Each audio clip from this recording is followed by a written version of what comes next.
not break the stillness of this moment, for this is a time of mystery, a time when imagination is free and moves forward swiftly, silently. This is the Soul of Detroit.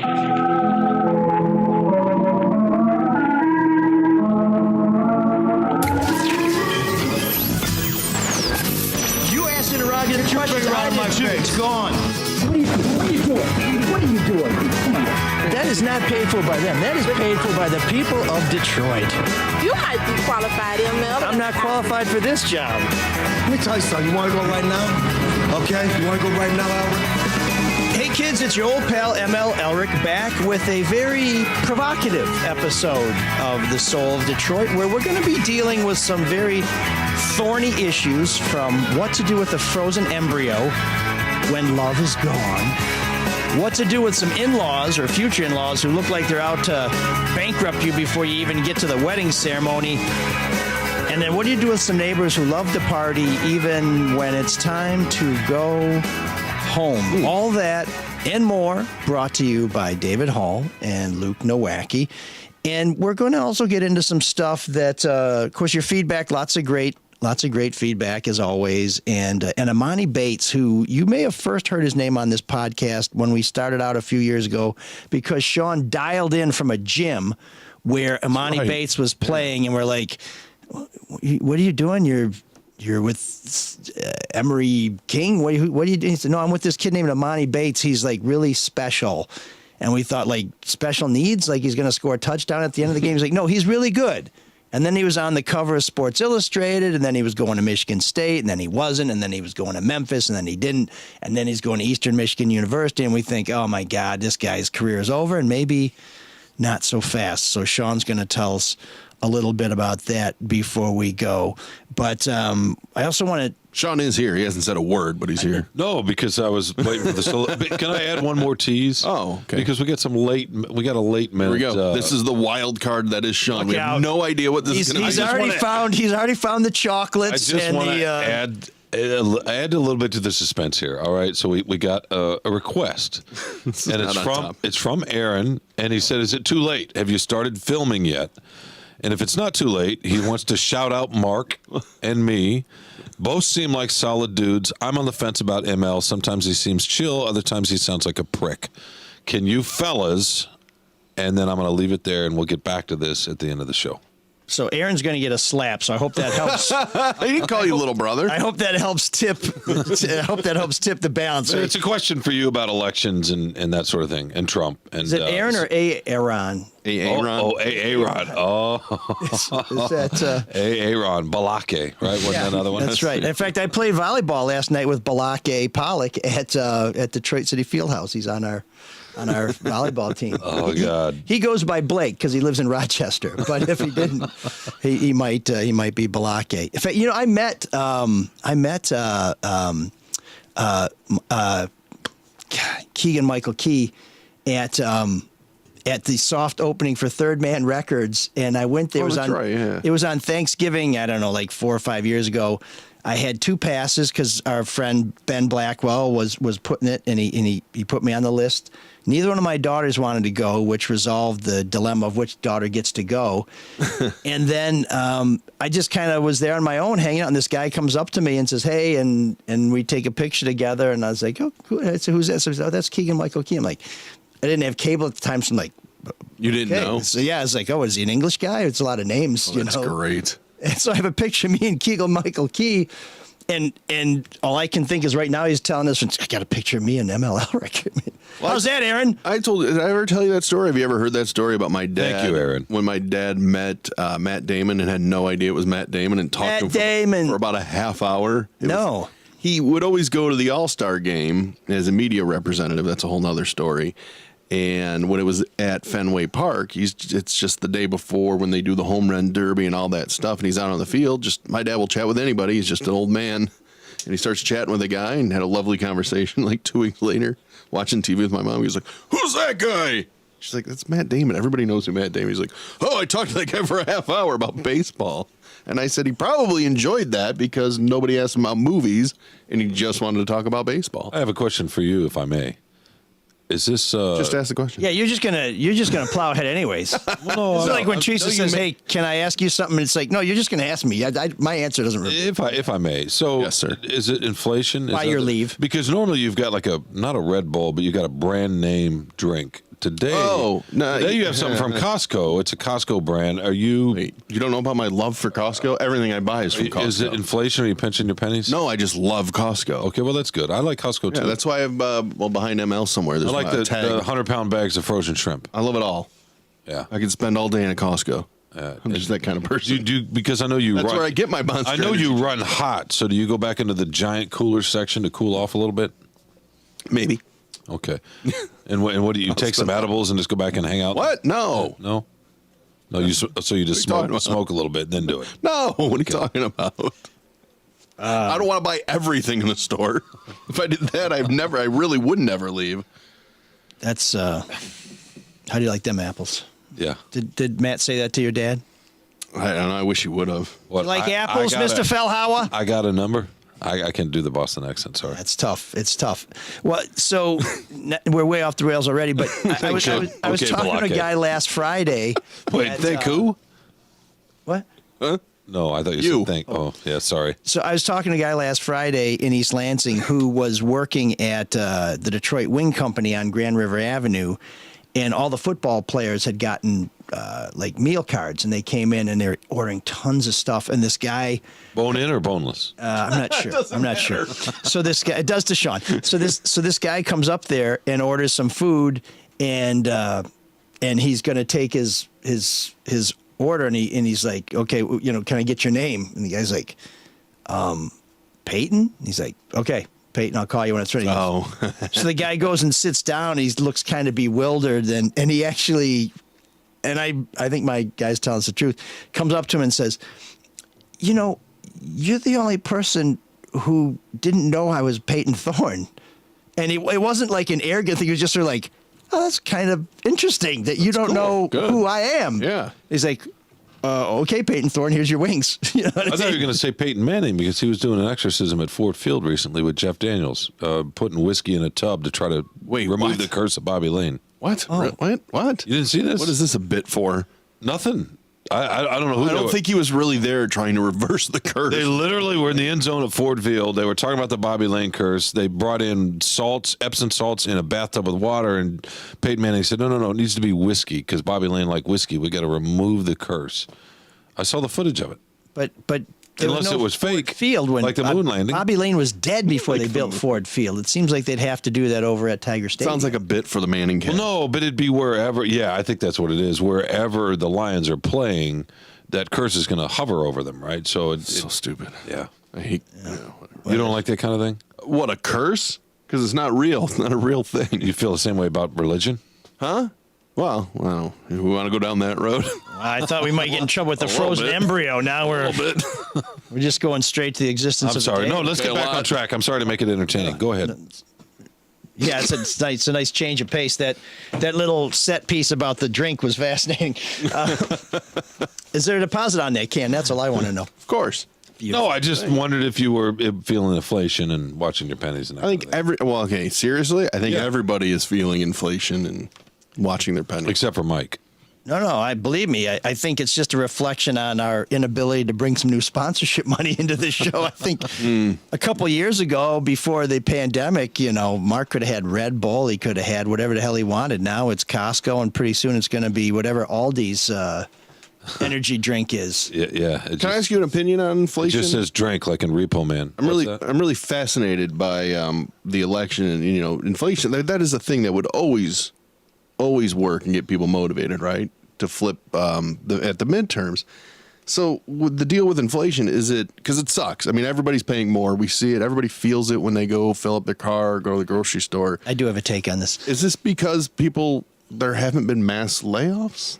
People still are working? Because weirdly, the unemployment level keeps going down? Do you think that's part of it? I don't know. That's what I'm asking. Is the society absorbing it easier? I have a thought, but I want to hear Mike's first. Well, one reason why people are being paid more, so you have better ability to pay the higher prices, even though, I don't think anybody's receiving raises that are commensurate with the increase in prices. But Teresa and I were talking about this, I think on our way to a funeral of all things, but at any rate, she was talking about inflation, and I said, one of the things I think a lot of people, you can get a job to buy things at a higher price, whereas when you couldn't get a job, if they were selling shit for a penny, you couldn't afford it because you didn't have any opportunity to earn money. Now you can refinance, you can redo your budget, you can cut back on this and that, but as long as you can find a job, and most of the jobs are decent pay, you can deal with the inflation, which isn't to say that I want more inflation. It isn't to say that I think inflation is not a problem. But when you can find a job and you can work, you can pay your bills. And there have been times in this country, plenty that I can remember, when you couldn't find a friggin' job, so it didn't matter what anything cost because you didn't have any money. Yeah, I think that makes a lot of sense, and there's some truth to that. I think there are a couple other reasons, because you're talking about... I don't think people process that. I think they just see prices are high, everything's bad. Right? Well, but to your point, Mark, why didn't the election go a slightly, or a different way? Because inflation usually does this. To me, there are two reasons along with what Mike just said. One is COVID and the pandemic, and normally inflation isn't coming out of something that's so unusual. And I think a lot of people understand it's not just here. There's inflation all over the world. Nobody thinks that deeply, though. That's not that deep, though, right? I mean, the news is full of struggle all over the world with inflation. Yeah, but a lot of people don't watch the news. The other thing is just candidate to candidate, right? Especially in the Senate. The Republicans ran a lot of candidates that were... I mean, I don't want to. We're not great candidates. The response to that is going to be John Fetterman, right? I mean, those people who was great before he had a stroke. I mean, not great, but think about. But he's a great example. I'm just saying. You ask the other side, they're going to say there's a lot of not very desirable candidates. But Fetterman before the stroke was a union guy running for a party that has been accused of being out of touch and out of elite with that. Yeah, but Dr. Oz is on TV. Right, but that isn't working as much anymore because everybody's on TV. So certainly didn't work in the Detroit City Council race. So I just think it was I just think it's a combination of people kind of understanding that inflation is not right. TV ain't what it used to be. It's beyond politicians in some way because it's a worldwide phenomenon, and people understand when we open back up out of COVID, it's gone crazy. Well, and if young people voting that way were a big factor in this election, as we're led to believe based on the lines at Michigan State, I don't think they are either, though. But more young people probably voted than in the past, sure. And they probably vote on the abortion issue. And based on what I've seen with young kids, they don't worry about prices because they're not paying most of those bills. So they just pass that along to mom or dad, and they're more socially oriented. Well, but it's not that. I mean, that's an easy thing to say, but it's also they don't have some of the same bills. A lot of young people don't drive. So think about the cost of gas, car insurance, and a car payment, and car repairs right there. How much of that percentage of your budget? If you are riding a bus or walking or whatever, then or if you live in a city with a subway, I know that's not every place, but that's a difference too. The average age of what kids are getting their license at is going way up. Mm-hmm. They're just not the car culture's changed. They're not fascinated by cars like we were. They don't associate it with freedom like we did. It's just different. Never driven an 85 Buick Riviera. That's the problem. You know what I mean? And you can say, well, the parents are ferrying them around, and they are when they're teenagers, but I just don't think car culture is the same. And a lot of people don't have them, and that's a huge expense. It is. The insurance alone will break your back in Detroit, and the price of gas. I mean, even if you're one of the young folks doing DoorDash, you got to notice that's coming right out of your bottom line, right? If you're an Uber driver or a Lyft driver or doing any of that bid economy stuff, you know, the amount of money you make delivering pizzas goes down precipitously when you're paying twice. I know. My youngest son DoorDashes a little bit, and he talks about that for sure. Yeah, no, that hurts unless you're driving an electric car. Well, what do you think then, Mark? I mean, I'm curious. Why do you think? Why that didn't resonate? It hasn't. Oh, no, of course. I think it resonated. The exit poll showed it was the number one issue that people were concerned about. What, inflation? Yeah. Why do you think it didn't matter? I don't know. Maybe people feel that the government doesn't really control it as much as they think. I guess that's kind of what I think. That's what I'm saying about. But they do have control. It's such a. There's so many variables that go into inflation. The old adage was, hey, things aren't going well with my pocketbook. I want something different, which is a totally reasonable way to respond in an election. Like, I don't like the way things are going. I don't care. And that has been traditional for sure. But that's kind of why it surprised me. I really think it's because of the abortion issue. I definitely think that's part of it for sure. It's particularly with a lot of independents and stuff. I think it's just like, hey, wait, if this is something that's been settled for 50 years, inflation will be, that will come around, that'll come and go. But this one we want this to be permanent, at least in this state. Yeah. But I don't know. I don't care states. If my abortion costs more. I still want to be able to have one. Yeah, that's the inflation issue. But I also do think that that inflation was a factor because Republicans are going to take control of the House, sure. Mm-hmm. And they did okay in some governor's races. Some of the Senate races they didn't do as well. That's what was surprising, right? The state houses, Mike, and some of the governors, Democrats don't normally do as well in those races, and they did this time, and that's here we had redrawing of the districts, so that helped. Yeah, that made a big difference. Big difference. And that's why they get the House, because they redrew in Florida, which gave the Republicans, I think, 4 more representatives, and they gained 5 more in New York because of redrawing. So it's funny how in some states it worked for one party. But in New York, it would have been Democrats who redrew the district lines. But in Florida, it would have been Republicans. But they couldn't, right? Because the judge... I don't know. The judge threw out... It was, what's his name? Cuomo tried to... And then it was shot down, and But whatever plan they would have thrown out would have replaced a plan that was written by Democrats. Right. I think so. So I don't know, but here it was a nonpartisan commission, right? I mean, I'm glad we discussed this before the show. No, right? I mean, well, I will say this. I know how you can fight inflation. And I know who can help you. I know 2 gentlemen. I was going to go a different way with it. I was going to say, speaking of inflation, it was less than they expected last Thursday, which actually brought mortgage rates down. Yes. Did it? No. Yeah, really? Mm-hmm. Even after the Fed said they're going to keep boosting them? Well, I don't know where they are today, but I know on Friday they were down. Awesome. If you're looking for a mortgage. Last question. Oh, Jesus Christ. Do you guys like the commission in the state? Do you think all states should be that way? Independent commission that the people say, here's how we're going to draw up. Yeah, but the party's not going to get control. No commission is ever really, truly independent. I think they should strive to be as independent as possible, of course. A nonpartisan, unbiased group of people determining where the district lines should be drawn is ideal. And so the way that they're doing it in Michigan on paper seemed to be really, really good. But when you look at the final results from a Detroit-centric perspective, it was not good because my state senator is from St. Clair Shores. My state rep, I think, lives in Hamtramck. My congressman is a guy who just moved to Detroit a few years ago. It doesn't feel like there's real strong representation for Detroit, and there's a way they could have solved this, which a lot of people I think would have done, is build out from Detroit, where you say, okay, we're gonna create districts for Detroit, and then we're gonna divide the rest of the state up, which I think would have been better solution. It's never going to be perfect. But it's never going to be perfect, and the one thing I think you do see with Democrats in control of the House and the Senate is generally Republican strength in legislatures has been overstated based on the number of representatives they have compared to the number of votes that the parties get. That's true. And so in Michigan now, especially in the Senate, we probably do have a legislature that's more representative of the split between Republicans and Democrats in the state of Michigan.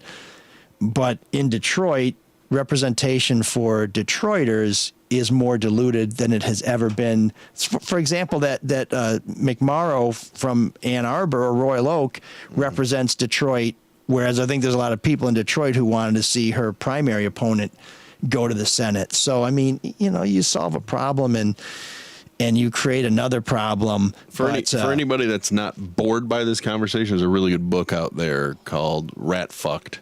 And it was all about Operation Red Map and the redistricting and how they did it. It's just a fascinating book on the plan, which worked to a T. It did. To a T that Republicans had in reshaping specifically state legislatures to redraw districts. It's fascinating. Right. There's a nice big old chapter about Michigan in there. It's helped with the reps, and then the way we're set up at the Senate nationally also favors the Republicans. But that's that's okay. And the Electoral College, but that's a different conversation. But the Senate is, that's not going to change, and that's fine. And I think it's stupid that Wyoming has 2 and California has 2, but that's the way it is, and that shouldn't change. And if people don't like it, move to Wyoming.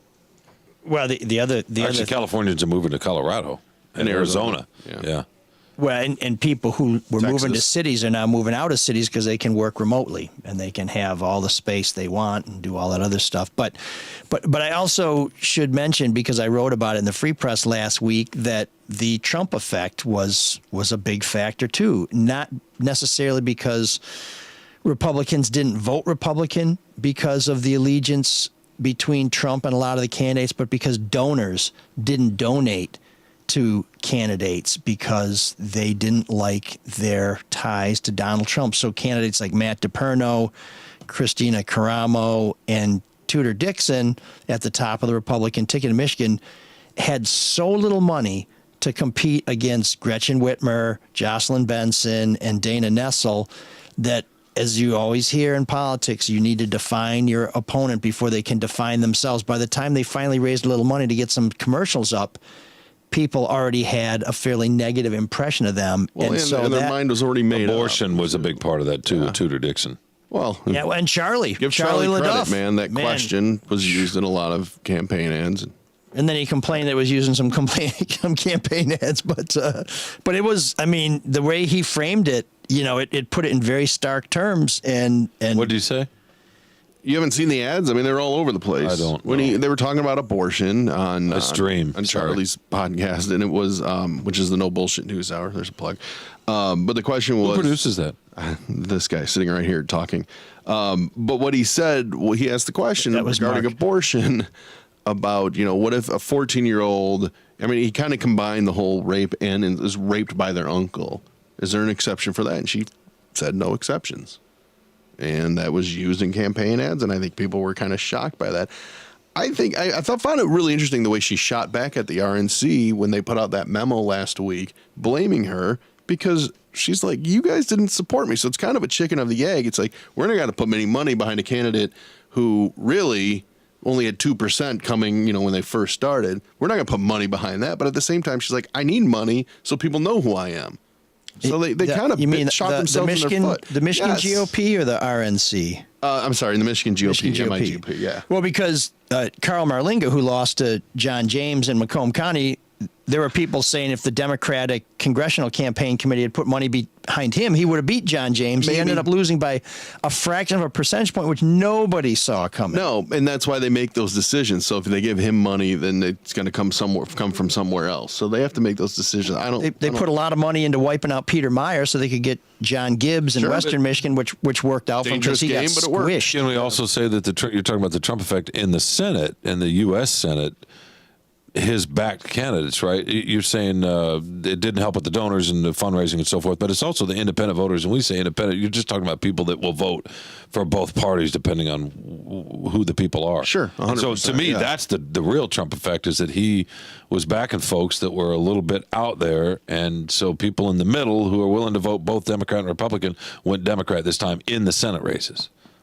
Yeah, that's true to some extent, but when you can't get money to push your cause, and some people are mad at Trump because they say that he anointed these candidates, which made it hard for them to raise money, but then he raised a ton of money and didn't give any money to them. So, and Trump's, it's Tuesday, Trump is expected to announce today that he's going to run for a second term as president. And do you think is he going to come out with a flamethrower? Do you think he's just going to start ripping? Scorched earth. What else is in his tool? Look what he did to it. There's an acetylene torch or a flamethrower. Those are the two tools he brings to every job. You're talking about a Schwarzenegger-style flamethrower. What did he, or look what he did with DeSantis. DeSanctimonious? Yeah, and not only did he come up with that, but that night or the next day, he released a long letter talking about how he was responsible for DeSantis' rise, and he's nobody without me, and he's nothing. You guys saw that, right? It was unbelievable. But I think he's right. People forget DeSantis, when he first was elected governor, it was by a squeaker. And if over Gillum? The mayor of Tallahassee, who self-destructed as soon as that race was over. But I mean, he was one of the people who rode that Republican wave that Trump started, and now he's got his own ambition. So now Trump is, wants to remind people of, who they owe. They owe Big Daddy. Isn't that something? Just the way he went after him. There's just nobody else in politics like that. That's why a lot of people like him. It's true. No, it's true. Because he's different. That's fine. Yeah. Yeah. Whatever. To each their own. Yeah. So, if you're not going to get a lot of contributions from Donald Trump and you need to pay your own bills, That's right. I forgot we started. I thought you were going to say, you know who else is different, and well, in a very good way. I don't know if they're different politically or that, but I do know that. I was talking about interest rates before. I do know that one of these gentlemen is a very successful businessman. So why don't we start with that? David Hall. That's Hall Financial. Even because rates are up and they're not at their historical lows, it's a good thing. Because competition's down, you're going to be able to buy the home you're looking for. If you're a first-time home buyer, over 25% of increase in housing inventory over last year right now. So call Hall Financial, get a 5-star certified pre-approval so you're ready when you're going to go find your dream home or your first home or any home. Hall Financial has over 5,000 5-star reviews. They'll be with you every step of the way. Whether you're looking to purchase a new home or refinance your current home, you need to call Hall Financial first, 866-CALL Hall, or get started by going to mlsolodetroit.com and clicking on the little link there. And if you're looking to have your money make money and maybe you're facing a big financial decision coming up, like purchasing that home or my car. I have a big financial decision coming up. I forgot about that. But what, Luke, you're getting rid of my car lease is up. I got to buy it. You're going to go buy a Riviera? Maybe. I kind of want to get rid of a car. But how about a Cutlass Supreme? I had one of those too. Beautiful. It's important to know, if you're like me, how this decision is going to mess with your current and future financial goals. And if you're wondering that, we got the guy for you. It's Luke Nowacki and his team at Pinnacle Wealth Strategies, because they can help you plan for financial goals both today and well into the future. Call Luke 248-663-4748. He'll give you a complimentary consultation to see where your plans are and how they align with your goals. And when you call Luke, he'll make it all about you, sweetheart. Securities and investment advisory services offered through Royal Alliance Associates Inc. Member FINRAS IPC. Royal Alliance Associates Inc. is separately owned, and other entities and/or marketing names, products, or services referenced here are independent of Royal Alliance Associates Inc. Okay, now that we've paid some bills, let's get back on track, because I'd like to sort of get us going on a feature that may be an occasional staple of the show, which is Ask the Soul of Detroit, where you can turn to our collective wisdom, such as it is, to get answers to really portentous questions. And I want to start with a article that was in the Free Press on Sunday, written by Teresa Baldus, who is a friend of the show. She's a big fan of Mark Fellhauer's and Sean Windsor's. He hates to say that. I don't blame you. I'm not a fan of myself either. And tolerates the rest of the show. She's like Aaron. She's still not sure. But Aaron? That's him. But she wrote a piece about a custody battle over a frozen embryo. And we've seen these before, but what's amazing about this one to me is that you have a couple who are divorced. They fertilize some eggs for various reasons. What they did was they took the wife's sister's egg, because it would be as close to her genetically as possible, fertilized it with the husband's sperm, implanted some of those eggs in the wife. She had beautiful, healthy children. They kept an egg frozen, I guess for future reference. Then they got divorced. So that's the end of it, right? Mm-hmm. Well, no. You'd think. Yeah, she wants to have the egg implanted in her so that she can have another child. And he says, we're not a couple anymore. That was going to be our child. I don't want any more children. And so yeah, I got it. Well, I don't want any more children with you. Right. We're not married, and I don't want to complicate things for our kids. What do you guys make of that? I mean, it's being treated like a property case, which is kind of, I guess, okay. But well, I mean, that's what the judge ruled, right? Is it not a property case? I mean, what other kind of case is it? It's not is it a custody case? Is that kind of the flip side to that, the other side of the coin? Well, you could say, and there are some devout religious people who would say, you created a life, and now to do anything other than bring that life to its full potential, you have committed a crime against God, probably not against the law now because of, such as it is. But I feel, reading the article, I feel bad for the lady. I feel bad for her sister because it's a sister's egg. And I honestly feel bad for him, but I mean, if that's the life, then it's being held captive right now. Let it go, right? I mean, that embryo won't exist without implanting it in somebody. So I think property case is kind of the way it should go. And he seems, in this article, and I don't know him, but it seems based on this article and his arguments in courts that he's a pretty good guy. He's like, I pay for my 5 kids and my 4 kids now. I just don't want another one with this person. I should have a say. This is my sperm. I just seems obvious that that's the way it should go. You don't have to destroy it. He even mentioned we don't have to destroy it because he's Catholic too. But donate to science or something. Yeah, although I'm not sure how the church would view. So you're gonna donate to science. Yeah. So what are we gonna do with it? We're gonna zap it. We're gonna slice it, dice it. Put it through some tests. But it's really tricky.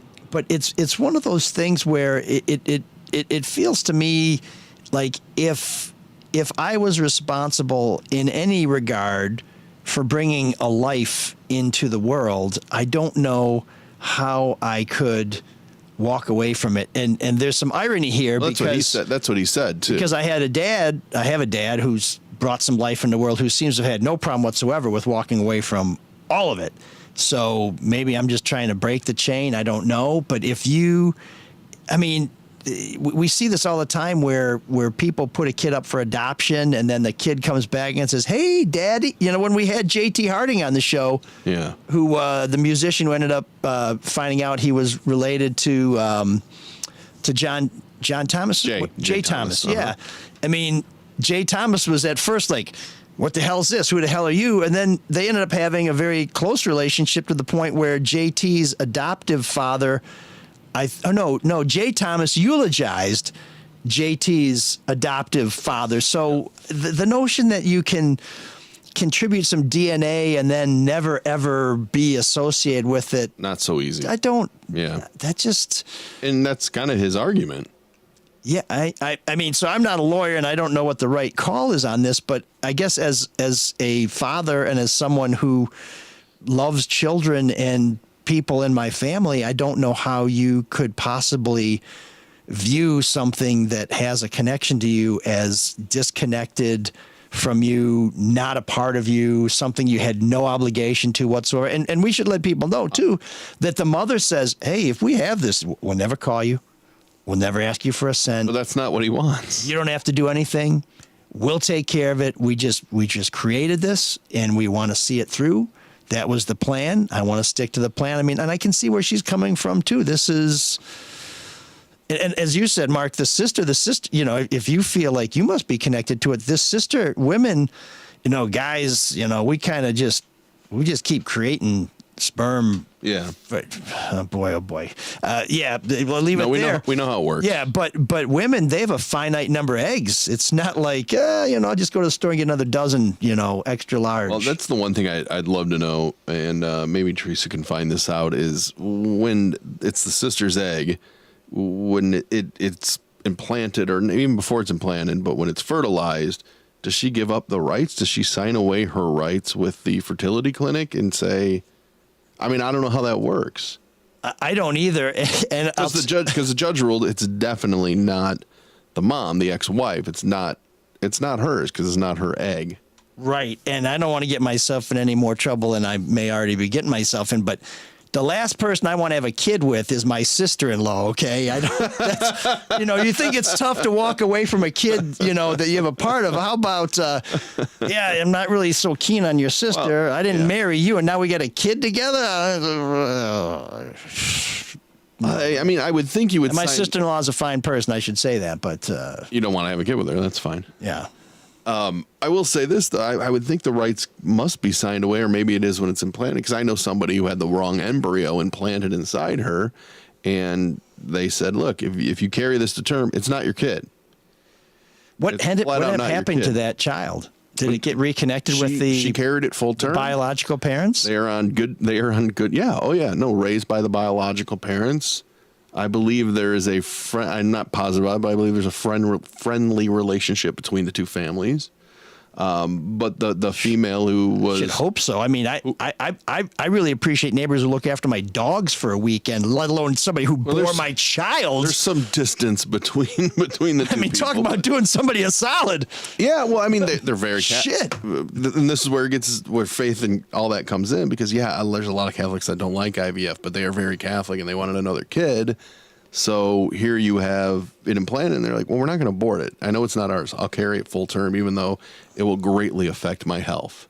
So, and I think that is just an amazing thing that they did that, knowing that they wouldn't be able to keep it. The point is I would assume, and I don't know when it happens, whether it's implantation or what, that sister would have, no say over it. So what happened to their embryo, the one that should have been implanted in them?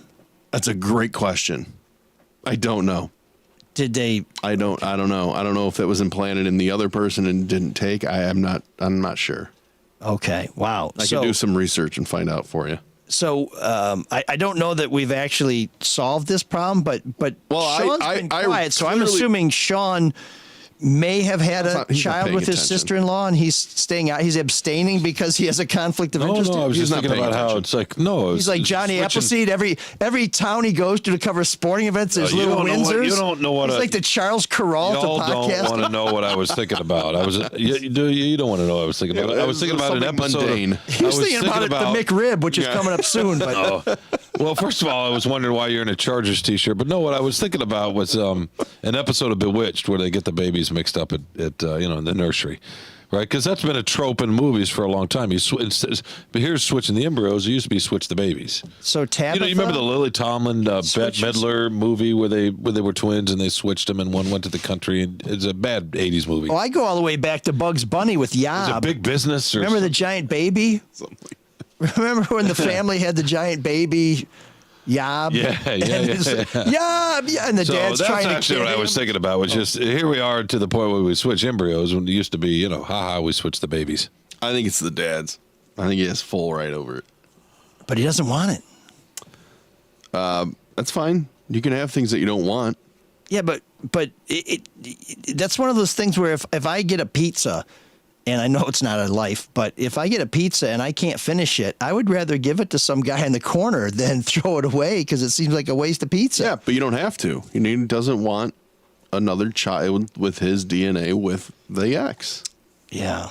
I don't know. We'll try and keep you posted on how this one turns out, but I didn't think we were going to solve this problem, but it's kind of a fascinating case. And if you want to read more about, there's a lot more at freep.com. Check it out. And of course, we always appreciate if you subscribe because that supports the work that Sean and I do when we're not here in the basement.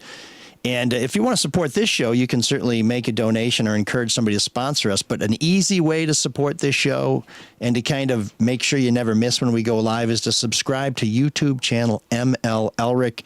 Subscribe there. You can also get alerts that always let you know when we're going to go live. And if you want to watch the show, you can watch the replay. And you can always comment and let us know what's going on there. And we love to hear from you on there. So we have a couple other problems out there that we may be a little more helpful with. Sean, would you care I thought Mark might want to go next. Oh, okay. Mark's next. Why, are you still dreaming about Bewitched? No, I'm dreaming about your McRib. That Elizabeth the McRib, and that was it. By the way, why can't I wear a Chargers shirt? No, I did. My Chargers.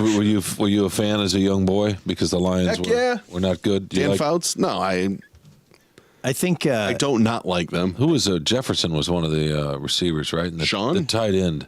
Oh, the tight end. Oh my God, who was a Hall of Fame guy? Yeah. I wanted to say Todd Christensen, but what's his name? Anyway, all right. Holy cow! No, I can't. I think Kellen Winslow. Yes. The reason why Mark is wearing that is because, like this embryo that was transplanted from the petri dish to the mother, the Chargers were transplanted from San Diego to Los Angeles. Yeah. Mark is working on a whole different level here. This is his wardrobe is so synced up with the show that it's frightening to realize that with that coordination we're still like way behind.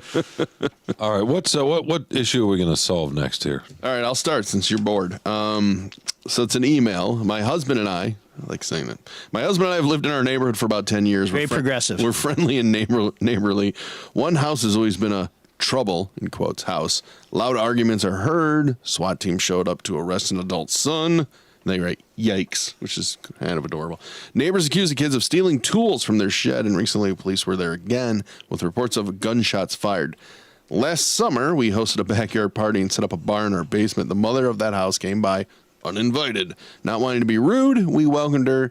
She then brought in her son and his girlfriend, who ensconced themselves at our bar. They seemed friendly enough, but when the guests were leaving, they asked to stay, and I said, last call! They wanted to stay longer. They offered to clean up, tour the house, use the bathroom. They live a block away. I finally got them to leave by sending them with to-go drinks. They've already asked me once in passing if we'll host again. They can see our yard from their place. I don't have a good feeling about them in our home. Should I host and when they show up, say private party? I don't want to be friends, but we are neighbors. Help! One word. Sell. Oh, damn. Jeez. Wow. You sound like the Michigan State offense. Every solution is a punt. You're going to move just because one person, one family? No, I'm kidding. That's a tough one. Build a higher fence so they can't see the parties. Well, I mean, they'll hear the music. Here's the thing. All the music inside. You don't need music. You just need good food and people you love. All that stuff aside is what's going on at their house. They were fine at that party. They offered to clean up. Yeah, that's the thing. They did offer to clean up. Stay a little longer. Yeah, but at 5 a.m. You think they'd run the vacuum? I mean, I don't know. I based on how it was written, it sounds like they were okay party guests. Maybe not the best neighbors, but okay party guests. Well, the thing that's, Mike, right, is that she said, I don't have a good feeling. If you don't have a good feeling, then no matter how much they clean up or behave or whatever, you can't get past that feeling in your gut, right? Yeah, but the feeling's based on how they are as neighbors, not how they were at the party. Yeah, but if you got some dirtbag neighbors and then they start partying with you, it almost feels like you're rewarding bad behavior. It's like, you guys are the blight on the neighborhood, but why don't you come over and have some canapes and a couple of martinis with us? Or maybe it's the opposite. Well, you're not inviting them, right? I think. Well, that's the problem. You're actually not saying, why don't you come over? They're just at the damn door. Maybe it's the opposite, though. You show them a little kindness and some graciousness, and then they feel responsible a little bit to tidy up their end, so to speak. I mean, maybe they won't show up. Maybe they won't be there anyway. I mean, don't let it stop you from having a party. But if they have the party and it's outside and they show up, maybe keep the bar outside so then they're not inside. Well, one of the keys is, and I'm curious to hear how you guys deal with this, is we throw a lot of parties and there's always somebody at the end who prolongs the end. Mm-hmm. And I don't know, I'm not gracious or very good at trying to hold the door open for people. Do you guys have a strategy or like an exit line when somebody's there? Like, I'm going to bed. Got a early start tomorrow. Let's go upstairs. I'm going to bed is probably the best way to do it. I mean, that's the biggest hint, right? You're like, okay, I'm going to bed. See ya. And then they don't. Aren't you a little old though for parties where people are doing that? I would have thought so, but yes, he is. But we have a lot of people. I mean, I can't remember the last time I had a gathering of people actually weren't trying to get home before sunset. Oh no, we yeah, no. I'm glad he's that way though. I start cleaning up and people still don't get the hint. And they're like, oh, I'm not finished with that. I'm like, wait a minute. You are finished with that. That's what I'm trying to tell you. He just wants to have a Smith cover band there. And everything else is secondary. I wish I could be like that. When the band packs up, that's usually a good sign for everybody else. That's it, yeah. No, that's when they transition to the beer pong table or the whatever. But so for Thanksgiving, we always have a big gathering. And my standard joke is thanks for coming, thanks for going. And I actually had a hot pad made where it says, the Elrics, and on the top it says, on the top half, thanks for coming. On the bottom half, it says, thanks for going. We put that out on the table, and I kind of feel like when that last pan has been lifted and you can see the message on the hot pad, it's probably time to start looking for your coat. Well, what's interesting about that is that... Yeah, but you can't change their behavior. So not only that, you can't change the perception of you, so you've never been subtle in your life. So to try to get people to leave with a very subtle thing like that probably is I would just go upstairs to bed and use my phone and turn off all the lights that are connected to my phone and turn off the TV. Just be Mike Elric. Turn everything off. And just stay what you think. I'm sorry, I'm going to bed. It's been lovely. I'm glad you came, but I'm tired. I'm going to bed. Fuck out of my house. You don't even have to do that. Teresa can do that, but you can, The problem with being me is I do a lot of charity gigs where people offer to give you things. I'm like, no, I don't need anything. I'm just here to help. That's why it's charity, right? You do it. It's a charity. You're giving something. That's true. And someone inevitably will give me a much nicer bottle of whiskey than I would ever buy for myself. And since I never seem to feel like there's a good enough occasion to open, so I have quite a fine assortment of high-end whiskey that if I went to bed Maybe you could take it to and left Ford these Field. nitwits at the party, the next morning I would not have a large assortment of very high-end whiskey. I think you should take it to Ford Field and help with the exorcism. Who would do that? I mean, who would just then help themselves when the host is gone? We had a party where these nitwits were serving drinks to some battle axes who were at the party. I was like, first of all, what are you young guys serving drinks to these rat bags? And second of all, there's a whole keg out there. Why are you busting into my liquor reserve? Were they invited back?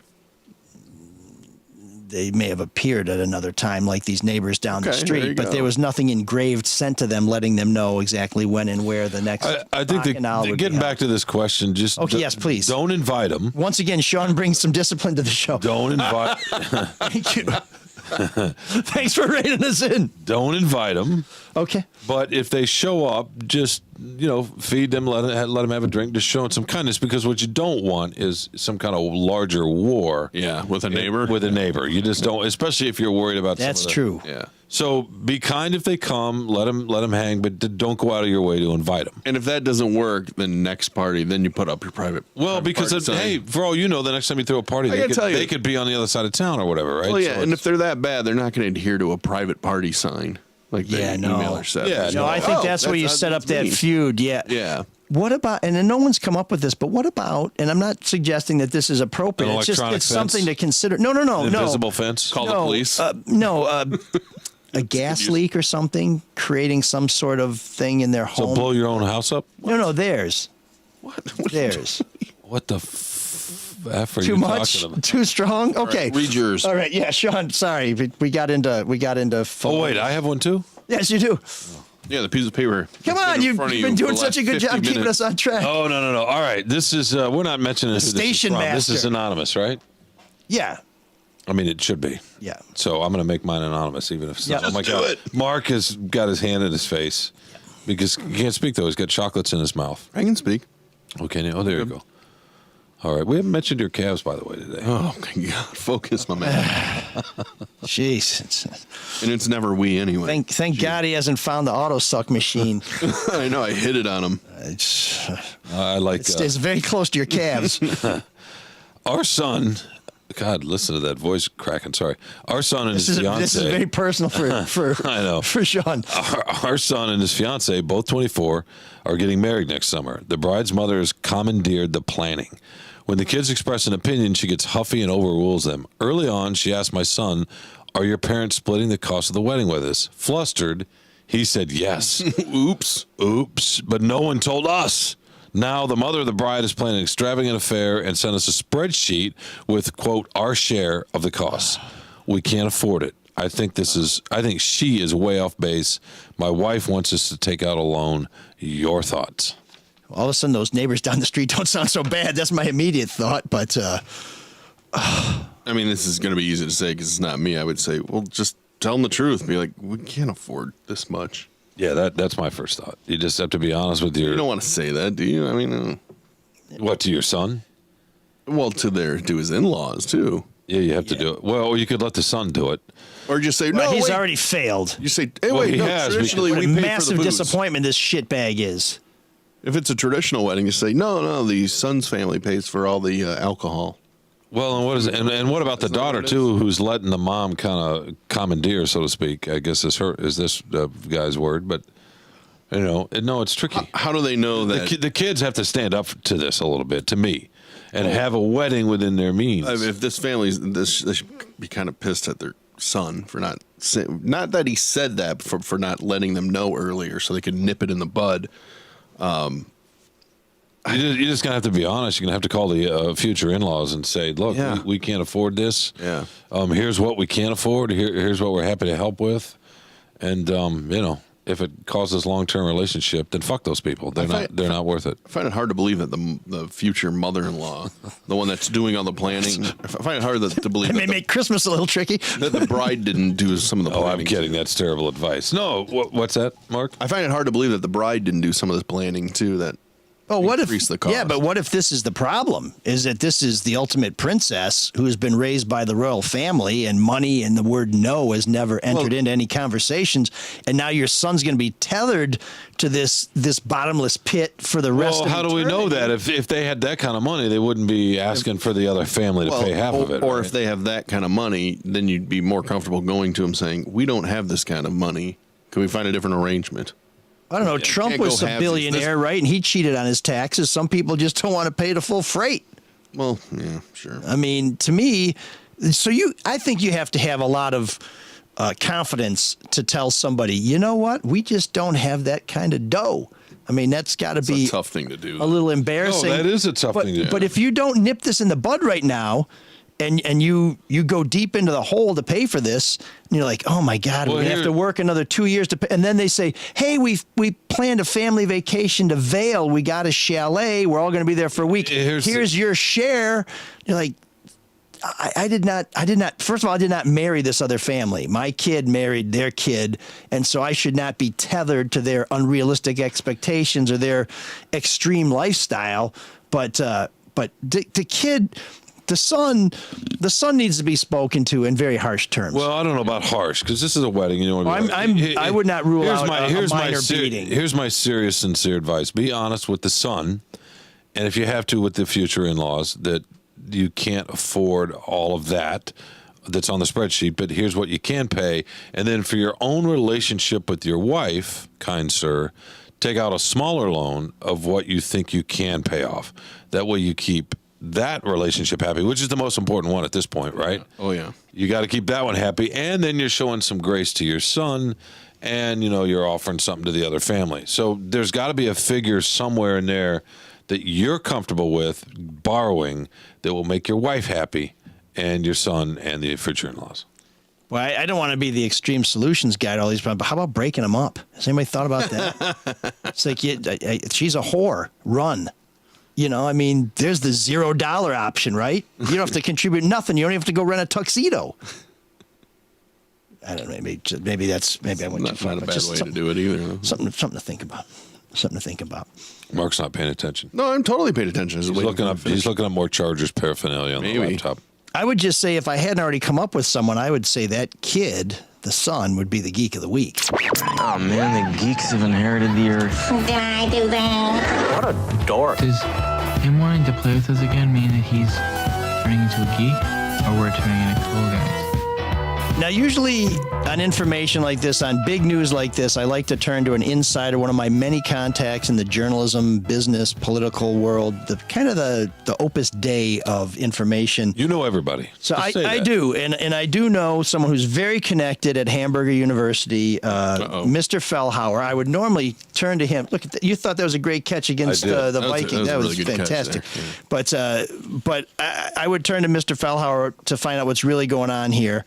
And I may yet do that, but for now, I'm just going to go what's in the public domain. I have no idea where you're going with this. From McDonald's, because Mr. Fellhauer, your dad, not Mark Fell, I mean Mr. Fellhauer, the original Fell, the fella of Howard, they call him.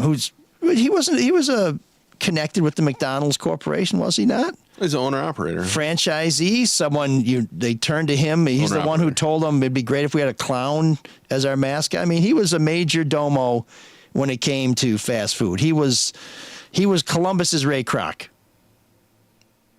No. Well, wait, that would be Dave Thomas, but okay. No, but I mean, you're from Columbus, and I know. He was as influential with the McDonald's chain as Ray Kroc.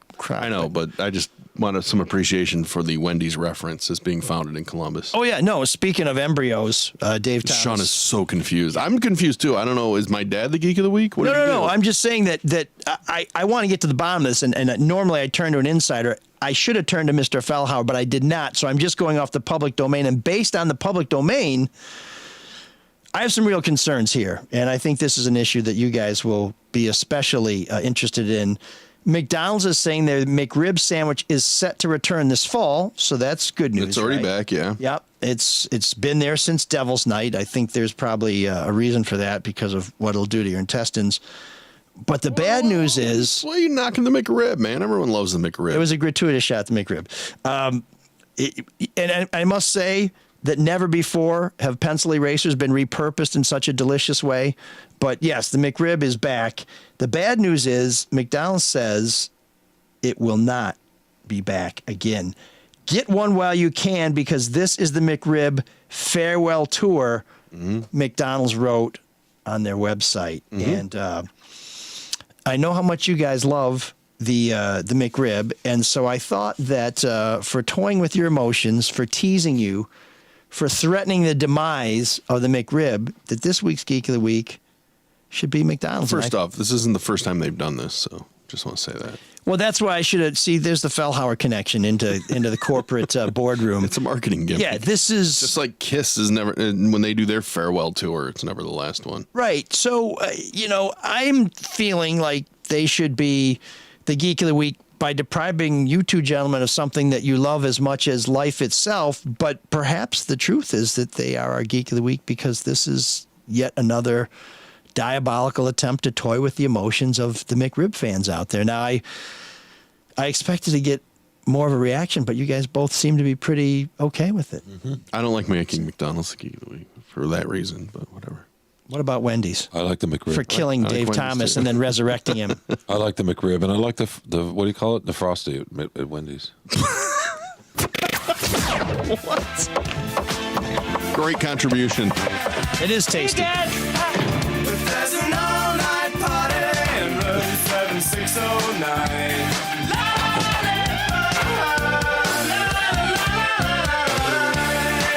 And you can dance together all night if you've got the time.